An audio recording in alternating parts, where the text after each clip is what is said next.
Buckle up, Canada. Tonight, we're diving headfirst into a crisis that's got the nation on a razor's edge, where the very heartbeat of our economy is at stake. Picture this. British Columbia's government workers, the unsung heroes who keep our province running, have just dropped a bombshell. A strike notice that could spark chaos as early as Tuesday.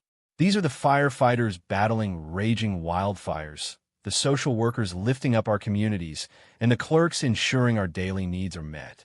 But with job action looming, the services we take for granted could crumble, threatening not just BC but the entire country.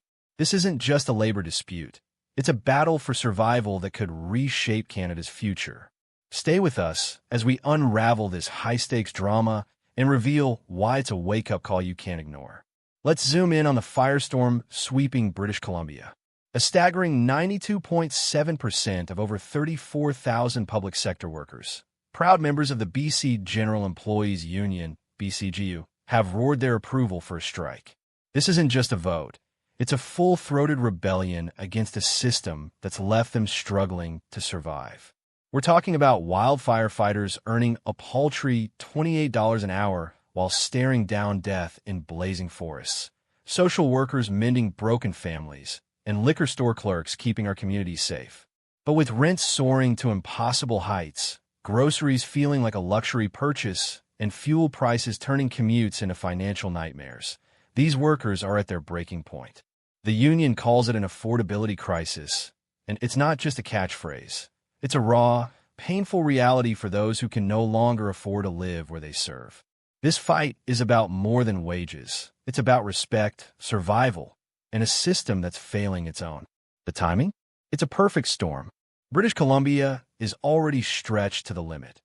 Vancouver's airport is bracing for a tidal wave of 90,000 travelers in a single day, while BC Ferries is gearing up for a 50% traffic surge.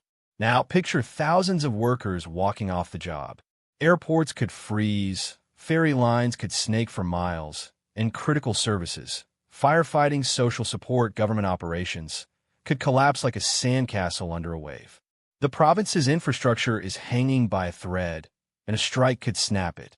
Union leaders argue that's the whole point. Their members are drowning in a cost-of-living crisis. A wildfire fighter risking everything for $28 an hour isn't just underpaid. It's an outrage. And it's not just the BCGU. The Professional Employees Association, representing engineers, scientists, psychologists, and geoscientists, has also voted to strike. These are specialized roles you can't replace with a quick hire. Losing them means a brain drain and a government scrambling to function. Now, let's widen the lens. This isn't just BC's fight. It's Canada's. Across the nation, workers are rising up like a tidal wave. In Alberta, teachers are gearing up for strikes as negotiations collapse, threatening to empty classrooms just as students return. Canada Post is simmering with labor disputes, ready to boil over. And who could forget Air Canada's flight attendants defying a federal back-to-work order? That was a bold, in-your-face stand, workers saying, "We're not your pawns anymore." It's a moment that lays bare the government's shaky grip on this crisis. Beyond unions, the cracks are spreading. Colleges and universities are slashing programs and staff as foreign student enrollment tanks, devastating communities that rely on them. These aren't just news stories. They're real people, families, workers, communities, fighting to hold on in a nation on the brink. At the eye of this hurricane stands Mark Carney, tasked with steering Canada through these stormy seas. But instead of bold leadership, we're seeing shock and stumbles. Carney's pushing for quiet deals behind closed doors, but to workers, that's just a fancy way of saying stall and ignore. Inflation has been a wrecking ball for years. Housing is a distant dream for many, and wages?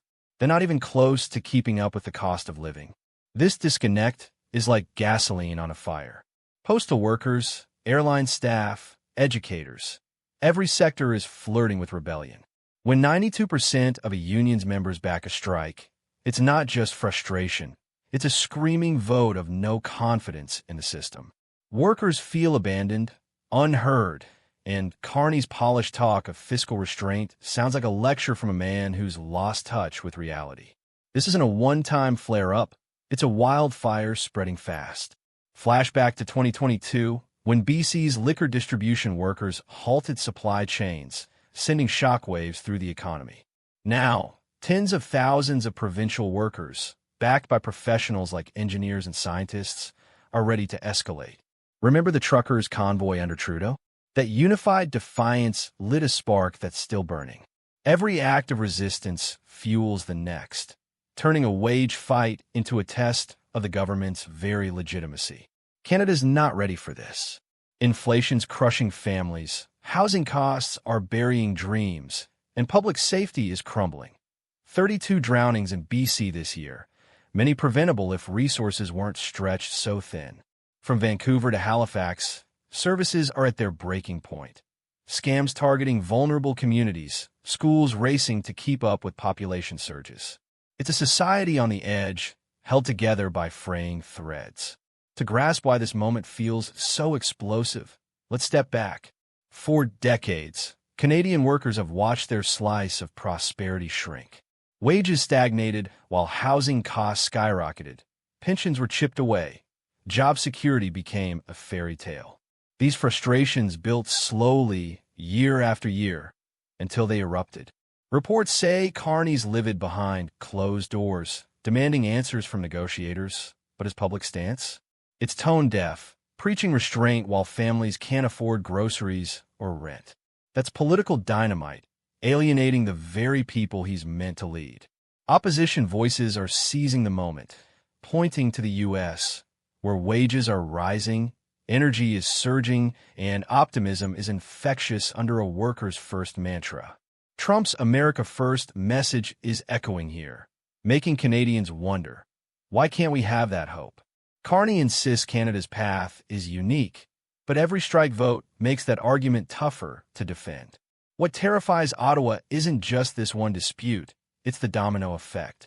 Anger at the bargaining table could ignite rage at the ballot box, a tsunami too big to stop. If workers lose faith in the government's ability to protect them, they'll look elsewhere, and that could shatter Carney's vision for Canada.